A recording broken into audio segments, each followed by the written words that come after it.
Malaki ang okra.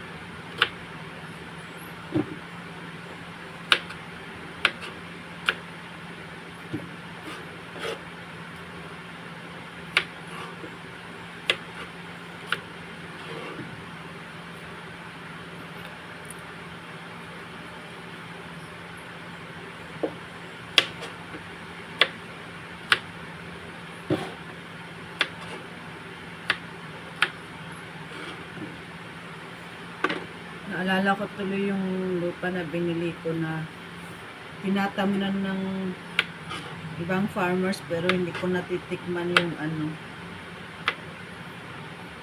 Wala akong for ilang years nilang ano ba yun? For ilang years nilang tinatamnan ng kung ano-ano pero hindi ko natikman. Wala man lang akong o kaya man nag-upa man sila. Wala, as in. Kaya para akong bumili ng lupa na iba ang nakikinabang. Nakakatawa. Kung maibibigay man sa magulang ko pag palay, kunwari palay ang tinanim, kasi hindi naman nila tinatamnan lagi ng palay. Ilang sako lang binibigay. 2, 3, nakakatawa. At least may nakikinabang kaysa wala. Salamat na lang tayo, no? Na may natutulungan tayong ibang tao. Ganun. Pero sana naman naisip nila na mag-upa man lang sila, diba? Sabi ko nga, wag na lang nilang tamnan kung ganun lang din. So, magiging puno yung magiging mapuno yung lupa, walang naitatanim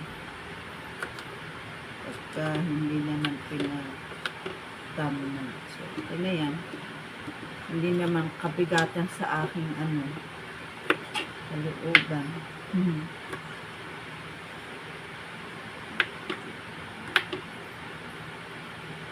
Pati yung mga kapatid ko nga bumili din sila. Ganun din.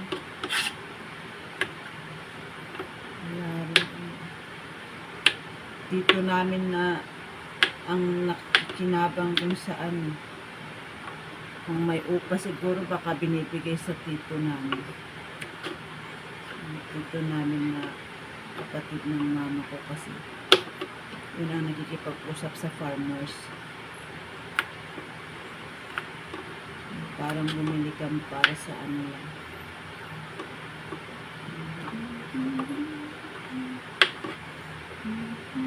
Wala kasi akong kilala na farmers na kilala lang ako diretso sa ako na lang sila nagkikinabang.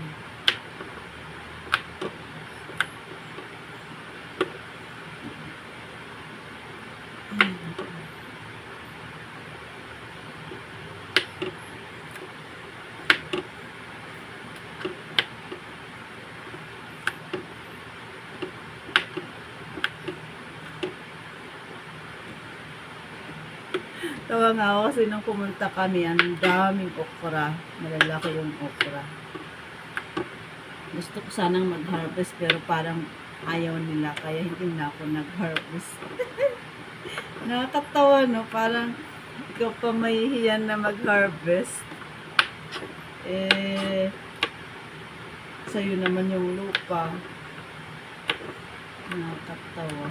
Yung feelings na ikaw nang may-ari ng lupa, ikaw pa yung mahihiyan na kahit kumuha ka man lang ng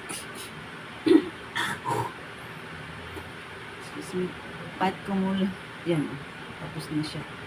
So meron na dyan, ganyan okra, kompleto na yan, andyan na rin yan. So luluto ako ng sinigang. Pwedeng goal ay pwedeng nilaga lang kaya sinigang. Ay, may pala dito, sandali. Meron din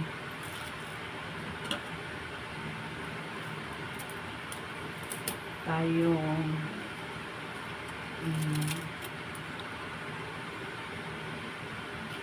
galing sa Baguio, paminda ng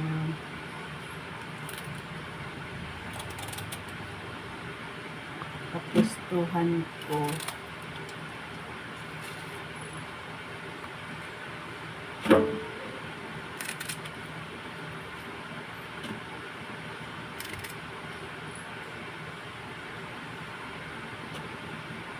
Pwede ko sa nilaga. Nilaga na lang gawin ko. Kasi hindi gaano maganda yung meron ng asawa ko may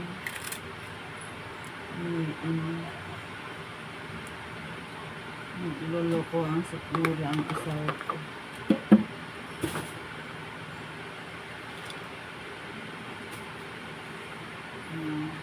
Tapos gasan natin.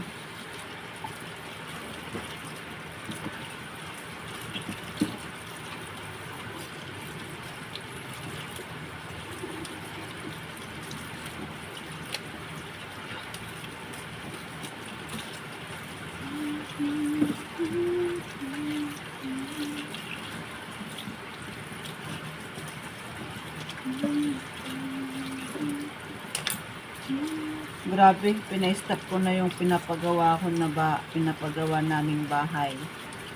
Dahil wala na kaming pang budget. So, hindi ko alam sana mayroon tayong sweldo or pagkakakitaan para pagpatuloy yun.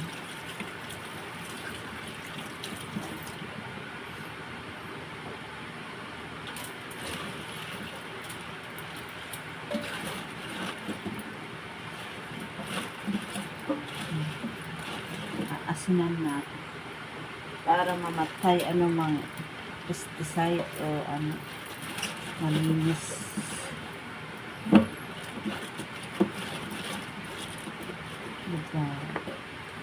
Diba guys? Ganun po.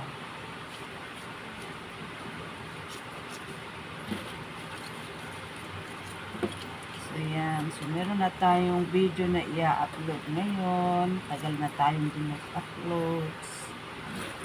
Wala man akong sinisweldo sa aking YouTube. Pero at least, meron tayong mapapanood in the future. Pag binigyan tayo ng Diyos ng diba? Ang habang buhay ay mapapanood natin. Yung ating mga sarili kong hindi mababan ang ating YouTube. Sana si YouTube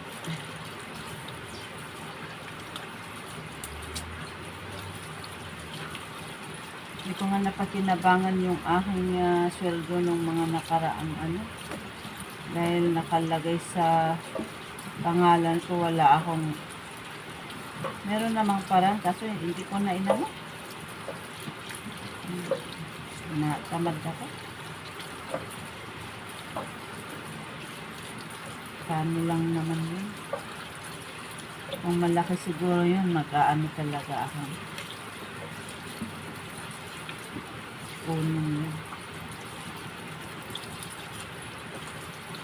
Yan, yung paraan. Sa ngayon, may sweldo tayo o wala. Pagpatuloy natin.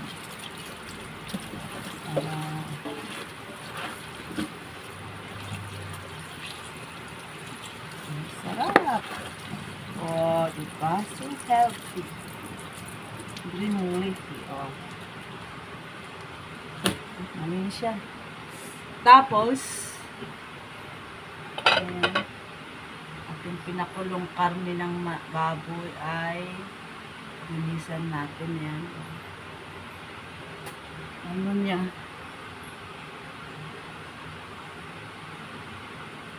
Hindi magandang ba? Ano niya?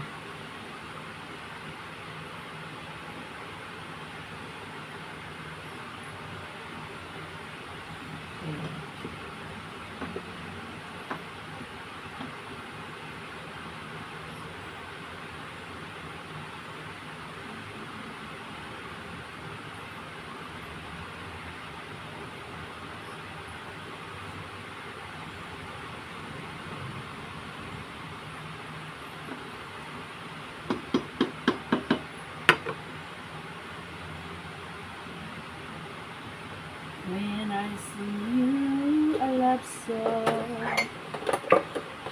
Ay, naku. Okay, bye-bye na po. Pagpatuloy ko yung niluluto ko para hindi kayo mag-worry. Bye-bye.